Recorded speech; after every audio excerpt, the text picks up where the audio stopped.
Ladies and gentlemen, coming to the stage, the mighty, the epic, the truly magnificent Window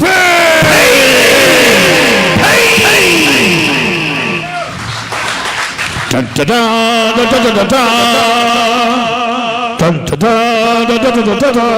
like your fits better. Damn it, I forgot they're on the video. That's new. Yeah. There we go. Thank you, brother. Do you ready for fish sandwich? These guys right here are my brothers. To know them is to love them. Yeah. Yeah.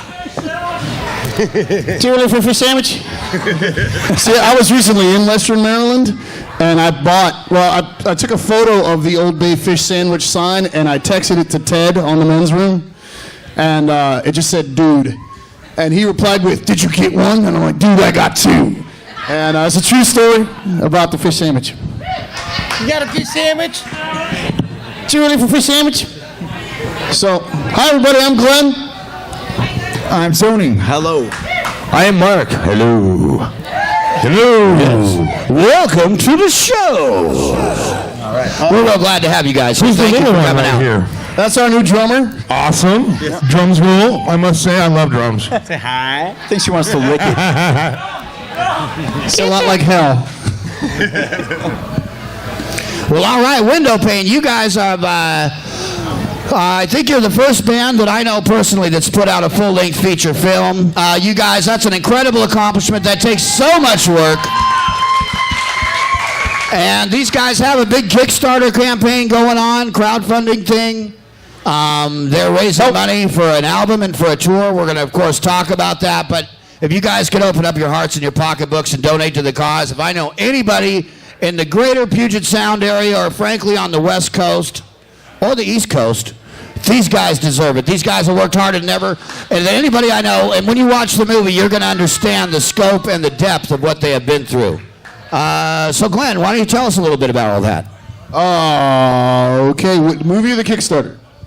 Well, kind of the whole package deal. It's kind of it's kind of worked together into one big happy Scooby snack, isn't it? So we'll rewind about a year and a half back. Tony and I had gone to several different business meetings, and we were talking with these various cats about what the band had done. And the more we talked, the bigger their eyes got, kind of thing. And we kept hearing the same thing over and over again, which was, Jesus, you guys need to tell your story.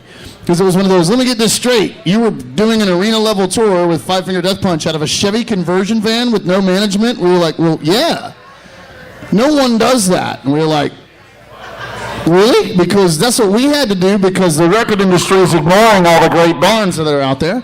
And so what originally came up, we had the concept for doing a Kickstarter to make our next album, and we wanted to do it on 2-inch. We wanted to really do pull out all the stops kind of things. And so the concept of the introductory Kickstarter video morphed into basically a 10-month-long project where Tony got a hold of the baddest ass editing software there is and spliced together the story of our lives, and our buddy Brett Eliason from the Pearl Jam camp mixed it for us, which was kind of incredible. And Tone, get in on that. That's how it all started, I had a video myself. It's a tremendously difficult task to do, and especially something that long. I can imagine you had to be literally in status bar hell, like just, you know what I'm saying? Rendering, pre-rendering, compositing, blah, blah, blah. Yeah. And I've never done anything like that before, so I had to figure it out, which is basically a total metaphor for what we all do. We just figure it out as we go. We're like, okay, well now we're packing in the clubs. Now what do we do? And then we got to figure it out from there. Yeah, she's proud of you too. She's really proud of you too. Thank you, honey. And basically from there, then I had to basically get all this footage, and somehow I need to get it into digital format. These are all VHS tapes, some little, some big, some weird, what the hell camera did this come out of? And so I got to figure that out and get it all on videotape, and then from there, had to go through it all and pick whatever. So actually, one of the the really cool things for me was it was a serious time of like actual reflection, right? Because like 1 2-minute chapter was me going through 6-7 hours of footage, which is a whole chapter of my life. Right, and then after that, I got to do it with all these guys past too. So I now know my band members better than anyone can, unless you started the band together as a child, right? So it's like it was really cool in that aspect. It must have been, pretty emotional, and I bet the second you hit that final render stage, you must have heard angels singing, bro, because I can't even imagine. Let me know when that final render stage comes. I'll be very excited. Okay. I mean, I've done a lot of different stuff like that, but I've never done a full-length feature movie, and I just can't even imagine that. I'm still actually tweaking it here and there, and because right now it basically ends with our Kickstarter, right? Because we go into talking about that, and then after the way the actual film is going to be, we're going to submit the film to all these film festivals that'll be played next spring, so next year when we're on the road. And so basically the final version of the film, which will actually be put through a full-on actual rendering company that lots of depth and blah blah blah and make it blah. Right. But basically. The final version of the film will have us in the studio making the new album. And then from then on, we'll be like, we're hitting the road. The version that's out there now ends with, hey, we're doing a Kickstarter to pay for the album, which ends in like 6 days. But yeah, the final version will end with us. And then you guys ride off into the sunset on llamas or something at the end, right? Or something? Riding lawnmowers. Awesome. Riding lawnmowers, probably.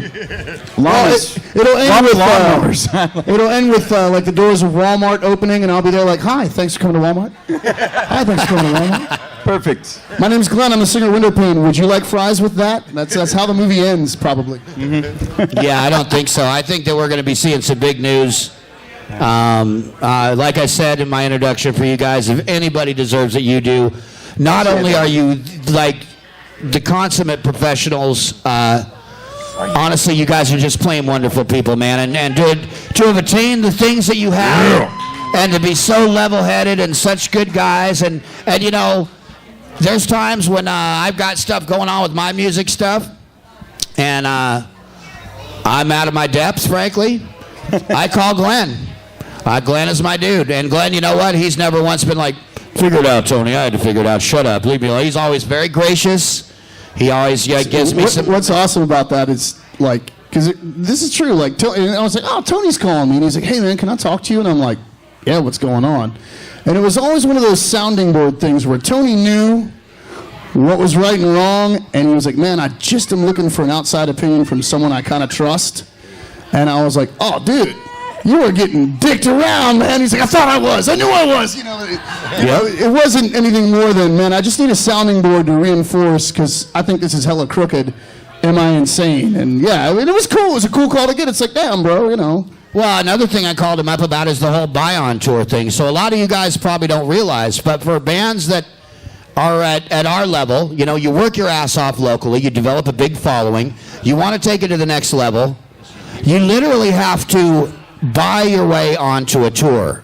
And then you would think, so I'm calling Glenn up. I'm like, because these guys have done a couple of those things, right? And so, which is awesome because it's extremely expensive. I don't really know how you did it, but it's freaking amazing.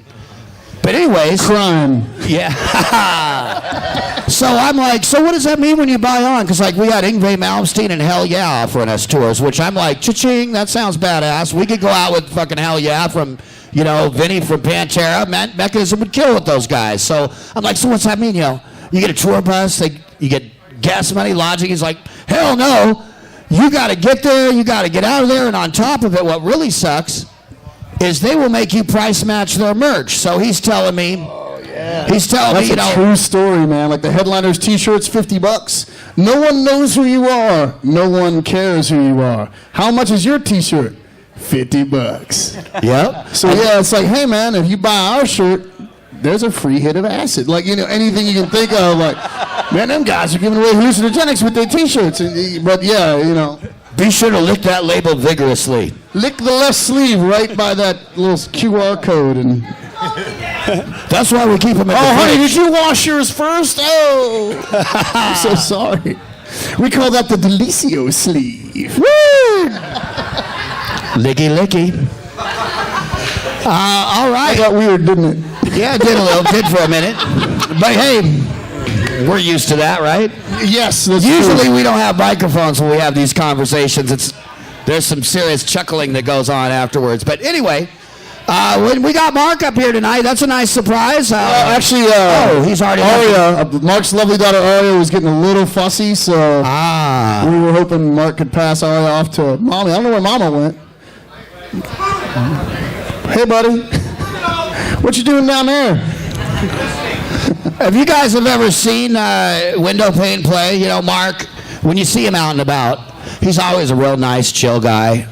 He's always really funny, don't get me wrong. He's not like super chill. But the dude gets on stage, and he's about the biggest animal you've ever seen. I mean, it's He like, is an animal. Yeah, have you ever tried to take still pictures of that guy? Oh, you it's can't. impossible. Mark, the man Mark back here is one of the most talented bass players. That we're really lucky to play with the guy. He's one of the hardest working people.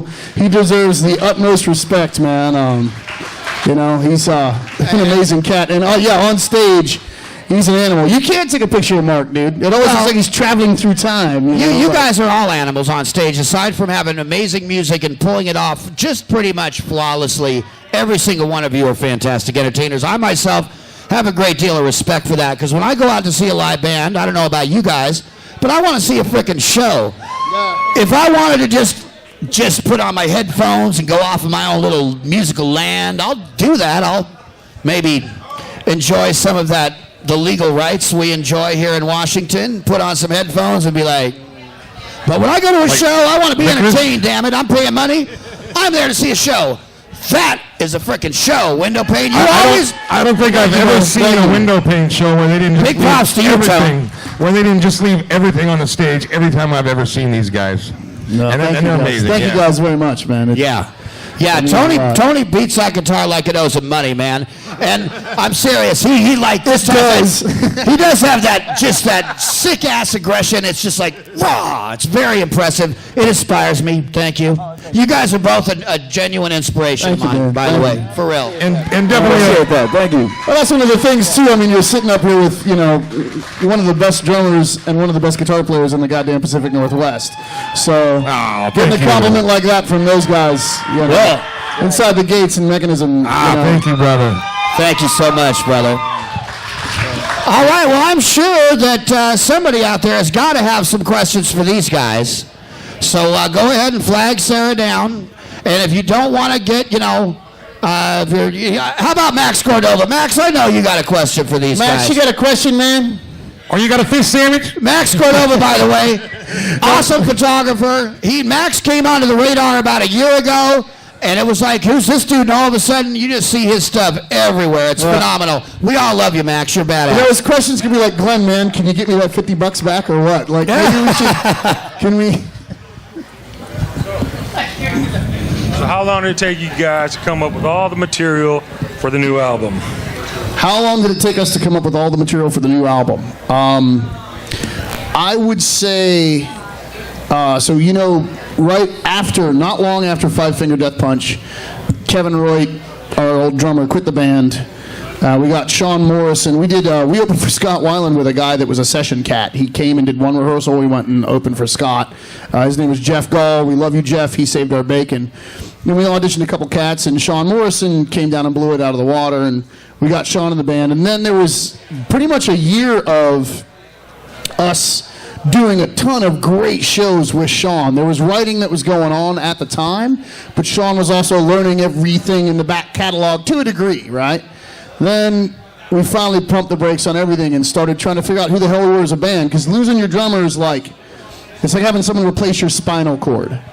So we wrote and second guessed and changed, and this is great, and a month later, no, I'm pretty sure it actually sucks, and rewrote, and we ended up with 25, 30 songs that we pared down to 17, that we pared down to 13, and now we got 12, 13 songs that are going to make the album. And even now, I'm talking last week, we were reworking a song called Say or Believe that was good, but not great.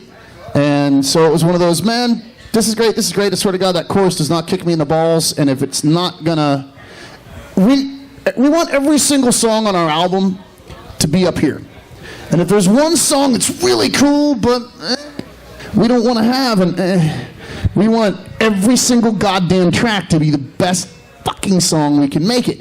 So sometimes these songs take 3 months to get one song right, and then a month later you realize, man, we really should have cut chorus 2 in half because it's dragging. So this album's been written and rewritten and reworked over the course of the past 2 years, and I'm talking 4 nights a week. Now, it wouldn't take that long for us to do that kind of work, except that we all have day jobs too. If our only job was window pane, we could accomplish that kind of thing in a very short amount of time. But the truth is, all of us are working 40, 50, 60 goddamn hours a week, and then going down to that room for 2 hours or 3 hours or 3.5, 4 hours on no sleep and a bunch of rock star recoveries, trying to, make sure that our material's good. So 2 years to write everything, another year to throw half of it away, and if it was a full-time job, it would have happened a lot faster. Was that a good answer? Or? Heck yeah. Tony, on that note, could you tell us a little bit about your guys' songwriting process? I mean, do you guys have primary writers in the band, or do you guys all actually, kind most of of the come time, either it comes from something that Glenn came up with, or something that I came up with. Sometimes Mark will come in with a really dope riff, and we'll just kind of grow it as a band. So you kind of work organically. You kind of get a little seed, and then you all water it and plant it and cultivate it. It'll come in fully finished and then be completely messed with, completely changed around, which we've kind of found that basically when you're in that first kind of moment, right, and you bring the song in and everyone's really starting to feel it for the first time, right then, that moment is usually when all the best ideas happen. Because everyone's just sucked into it. You're not thinking about it. You're not overthinking it yet. It's just kind of everything, bam, bam. Well, what about this? What about that? And it takes really sharp turns. And then sometimes in like the course of 45 minutes, it's wow.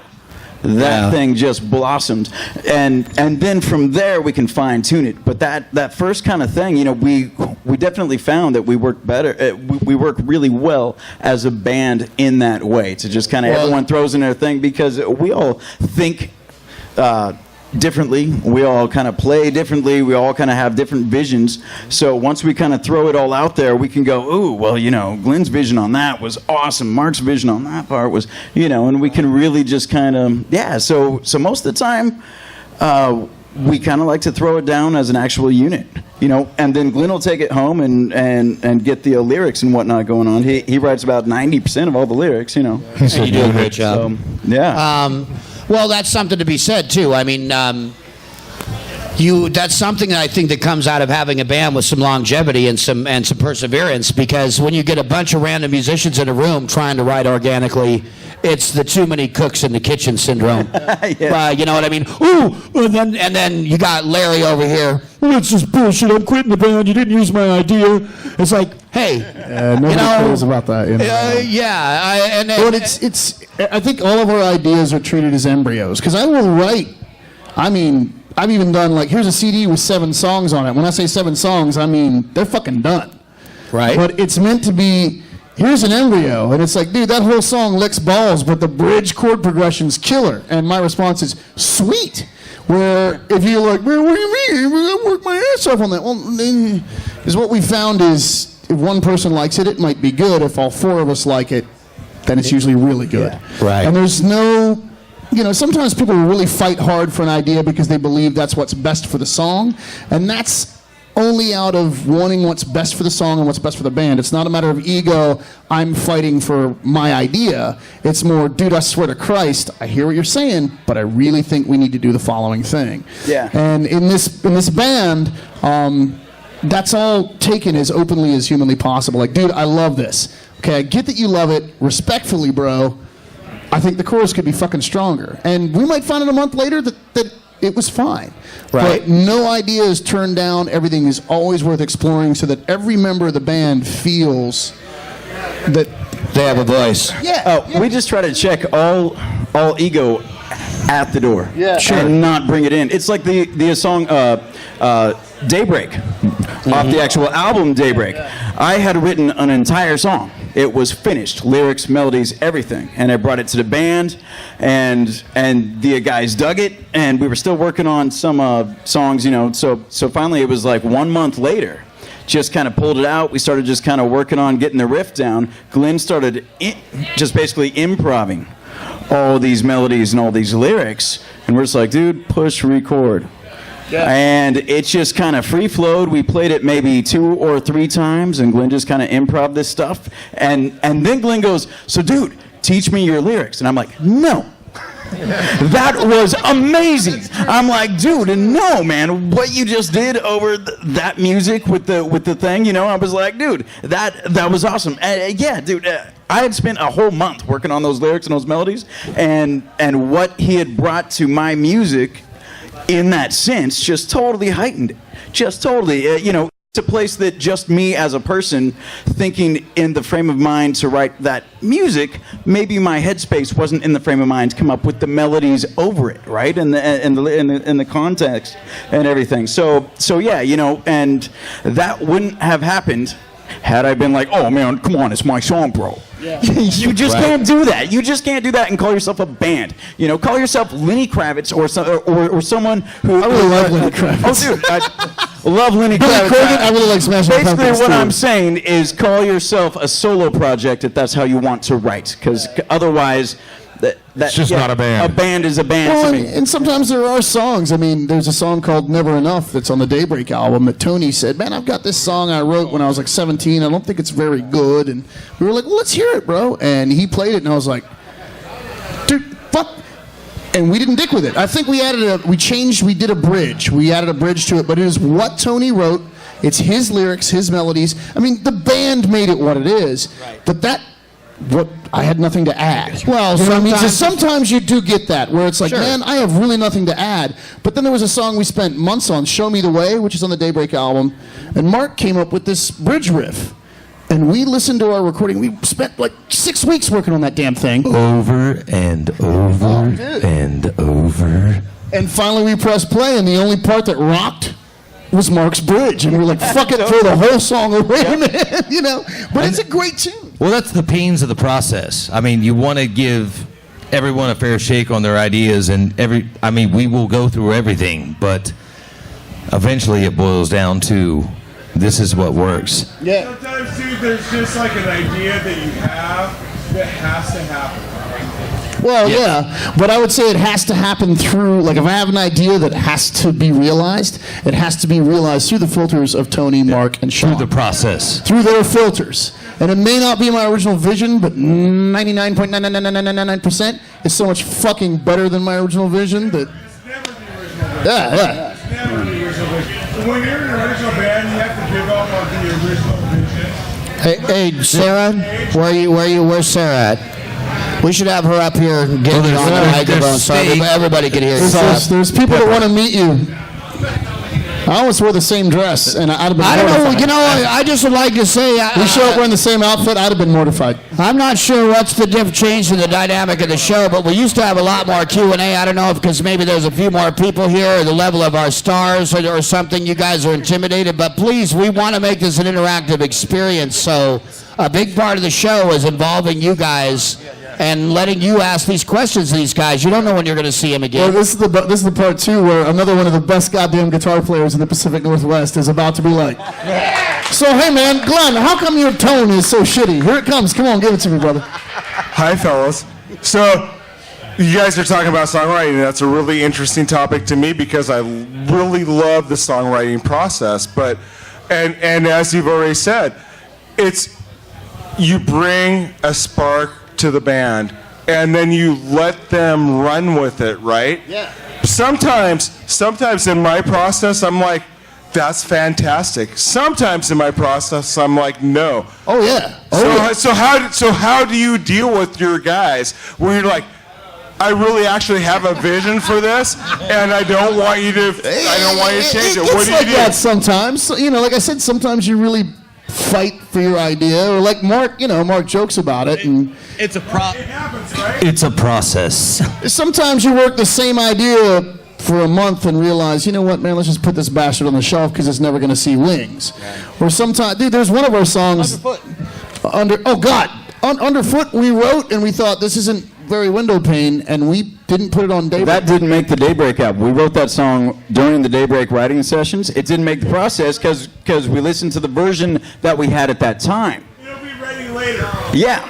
It'll come. Well, like there's a song that's going to be on the new album called Legends and Liars, and I had come up with the primary riff and kind of the core of it, and to me, I heard it like the song Underfoot, where it was a 4 on the floor, boot on the throat, bam, bam, bam, bam, bam, bam. And then I played them the riff, and they responded to it, and it was slow and big and swampy, and I was like, guys, shit. And we went round and round, because I was like, dudes, we're really kind of fucking up. And they're all like, man, no, this is kind of working. And I'm like, And I did, man. I wouldn't say I cocked out, but I was semi-unpleasant for several rehearsals, I put on my douche jacket for a minute. I'll own that. And then it was like 2 weeks later, I pressed play on, because we'll demo all the shit and everyone leaves with a recording of it. So you can decide whether or not you hate it over the weekend. And I listened to it, was like, you know what, fuck. This is amazing. And I came back in, I was like, guys, sorry. I had it in my head that it should be this way. And I felt really strongly about it. Like I said, it's not ego, it's more what's best for the band, what's best for the song. And I believed in my heart that what I had originally conceived was best. But in truth, what Mark and Tony and Sean turned it into is fucking sick. And now I can't believe I ever thought of it the way I once had. So that happens in this project with every member of this band, where it's like, nah, man, you're just not getting it. And yeah, of course you go to the mat for your idea if you think it's what's best for the band. Totally agree. But it happens the other way too. It does. I had a song on the last record, we made Red, that it just couldn't happen. And now we're working on our new record, and they're totally into this riff. See? Yeah. Sometimes it just matters where you're at in life too, whether you're going to like what you've come up with. Well, like our drummer Sean, who's newer to the three of us, will get bummed out because we'll go, okay, let's put that on the shelf. And he's like, man, no, I think we have something really good there. And he's like, Sean, we're not throwing that away. That's in the storage bin, bro. We're going to revisit that in 6 months and figure out what we can't figure out now. Because sometimes you have to step away to get a clear vision of it later, because you get too close to the project. I guess we have another question out here, and then we're going to need to wrap this up and get to the movie after this one. I just want to watch her walk around in that dress for a minute. I know. Can I get a fish sandwich? How about Sarah, ladies and gentlemen? Sarah, Come on. fish sandwich. You don't see that every day here in Washington. That's some Beverly Hills looking. The voice of Gilbert Godfrey, she's beautiful. Okay, fire away. Okay. So you guys have obviously been on a lot of tours with a lot of big bands. Could you start over and speak up Right just in a little that bit? mic. Right in that mic for us. That work better? You want to kind of sort of... So you guys have obviously been on a lot of big tours, a lot of big bands.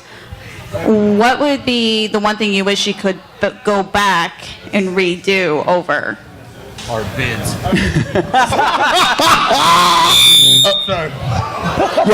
Mark just said our bids, which basically, when you get on one of these big tours, these tours cost a lot of money to put on. And just like when we put on a show here in town, like we played a Showbox, we have to rent the venue, we have to pay for promo, we have to do all that stuff. So that costs money. Now these tours, it's monumentally more expensive. So as a band who can be exposed to all these bands' fans, you're gaining exposure, you are going to help pay for the production of this tour. And you put in your share. You got to pull your weight. Because you don't have a song on... you don't have a song on the radio, so you're not guaranteed to sell tickets in Dallas, Texas, because you're not on the radio in Dallas, Texas. So how do you compensate for that? You share a portion of production costs to be on the tour. And that's the slang term for that is a buy-on. But what it is, hey man, we love your band, we want you here, but since you're not on the radio in Dallas, you gotta help keep the boat afloat. But to answer your question, one thing we would definitely do over again is on the Five Finger Death Punch tour, to save money, we took a van. Now we have a 27-foot RV, right? It's comfy. We can sleep 4 of us in there. We got like 4 beds, 2 guys driving, 2 guys comfortably sleeping. You're all good. Stripper pole. Now, on the Queensryche tour, we spent $10,000 on gas. $10,000 on gas. Now this thing's a big gas hog, right? Plus, you're hauling 3,000 pounds worth of equipment. Yeah, we got a trailer with all our gear in it and everything. So basically, on the Five Finger Tour, we did save $4,000 in gas by taking a van. But since it was a bigger tour, we had to take crew members with us.